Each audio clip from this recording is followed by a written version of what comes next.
ലൈംഗികാതിക്രമ കേസിൽ മുകേഷ് എം.എൽ.എക്കും നടൻ ഇടവേള ബാബുവിനുമെതിരെ കുറ്റപത്രം സമർപ്പിച്ചു. പ്രത്യേക അന്വേഷണ സംഘമാണ് കുറ്റപത്രം സമർപ്പിച്ചത്. ഹേമ കമ്മിറ്റി റിപ്പോർട്ട് പുറത്തുവന്നതിന് പിന്നാലെ നിരവധി നടന്മാർക്കെതിരെ ലൈംഗികാതിക്രമ പരാതികൾ ഉയർന്നിരുന്നു. തൃശൂർ വടക്കാഞ്ചേരി സ്റ്റേഷനിൽ രജിസ്റ്റർ ചെയ്ത ലൈംഗികാതിക്രമ കേസിലാണ് മുകേഷിനെതിരെ കുറ്റപത്രം സമർപ്പിച്ചത്.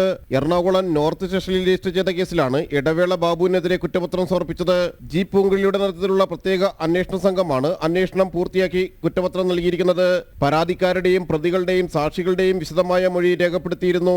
30 സാക്ഷികളാണ് കുറ്റപത്രത്തിലുള്ളത്.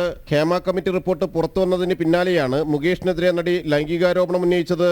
ആലുവ സ്വദേശിയായ യുവതിയുടെ പരാതിയിൽ എറണാകുളം മരട് പോലീസ് സ്റ്റേഷനിലും മുകേഷിനെതിരെ കേസ് രജിസ്റ്റർ ചെയ്തിരുന്നു.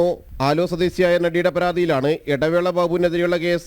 താരസംഘടനയായ അമ്മയിൽ അംഗത്വം വാഗ്ദാനം ചെയ്ത് കല്ലൂരിലെ ഫ്ളാറ്റിൽ വെച്ച് പീഡിപ്പിച്ചെന്നായിരുന്നു പരാതി.